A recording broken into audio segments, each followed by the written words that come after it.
আসসালামু আলাইকুম ভিউয়ার্স, সবাই আশা করি ভালো আছেন, সুস্থ আছেন। আজ বিকেলের নাস্তায় আমি মিল্কি ব্রেড বানাইলাম। তো আমি সেটাই দেখাচ্ছি কিভাবে মিল্কি ব্রেড বানাতে হয়। এটা বানিয়ে ফ্রিজে রেখে দিব, তারপরে সন্ধ্যার সময় সবাই মিলে খাবো। প্রথমেই আমার ঘরে যে ব্রেডগুলো ছিল সেই ব্রেডগুলোকে আমি ঘিয়ে ভেজে দিব। কড়াই দিয়ে দিলাম চুলাতে, এবার দিয়ে দিচ্ছি ঘি।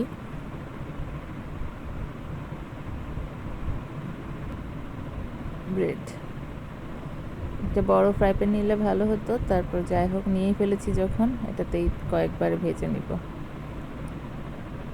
তিনটা করে আস্তে আস্তে এগুলা হালকা বাদামি কালার করে ভাজবো, পুড়িয়ে ফেলা যাবে না।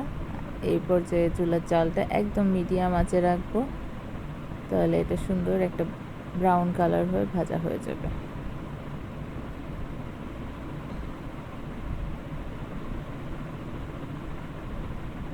এক এক করে সবগুলা ভেজে নিব, উল্টিয়ে দিচ্ছি। আরও ব্রাউন হতে হবে, ব্রাউন কালার হলে দেখতেও সুন্দর লাগে, খেতেও মজা হয়। এই যে এটা ব্রাউন হয়ে এসছে, এবার ওই পাশটা হলেই নামিয়ে ফেলবো।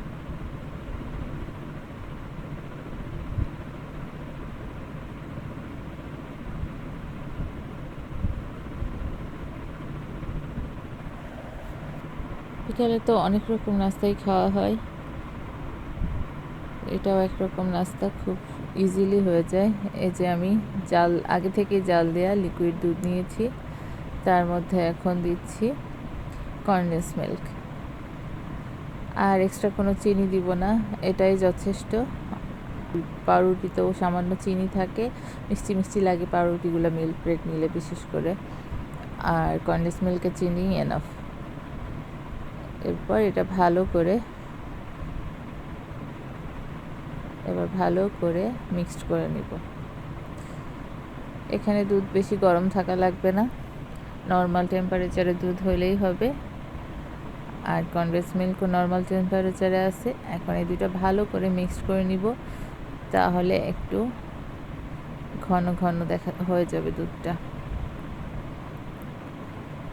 এই যে মিক্সড করা শেষ। এখন আমি আমার ভেজে রাখা ব্রেডগুলা সুন্দর করে সাজিয়ে নেব এই প্লেটের উপরে। এই প্লেটটা কিন্তু একেবারে সমান প্লেট না, একটু গর্ত টাইপের প্লেট। এই যে বাটিতেও করতে পারেন, সেটাও হবে।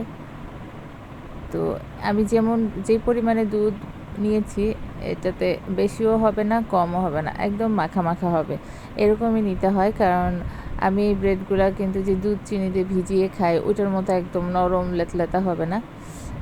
এইটা দুধটা আস্তে আস্তে দিব উপর থেকে ঢেলে, সবগুলো ব্রেডে সমানভাবে লাগবে। এই জন্য ব্রেডগুলো একটু ফাঁকা ফাঁকা করে এভাবে সাজাতে হবে, যেন প্রতিটা ব্রেডেই দুধটা লাগে।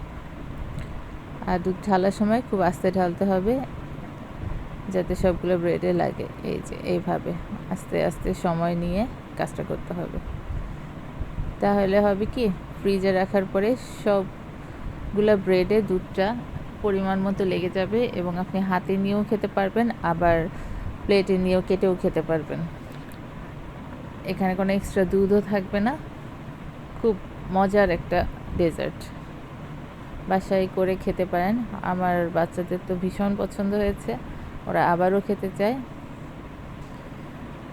ওরা নিজেরাই বলছে, মা দুধ চিনি দিয়ে যেরকম পাউরুটি খায় ওটার মতো না, একদমই অন্যরকম, ভীষণ মজা, এটা করে দিবা, টিফিনেও দিবা। যাই হোক, ওদের যেহেতু পছন্দ হয়েছে, তাহলে তো আর কিছুই করার নেই, আমার এখন থেকে এটা আরও বানানো হবে। আপনারাও বাসায় ট্রাই করবেন, আশা করি বাচ্চারা পছন্দ করবে। এবার আমার এটা ফ্রিজে রেখে দেব, ফ্রিজ থেকে বের করে 1 ঘন্টা ফ্রিজে রাখলেই হবে। তারপর ফ্রিজ থেকে বের করে সবাই খাবো। আমাদের তো ভালো লেগে, আশা করি আপনাদেরও ভালো লাগবে। সবাই সুস্থ থাকবেন, ভালো থাকবেন। আল্লাহ হাফেজ।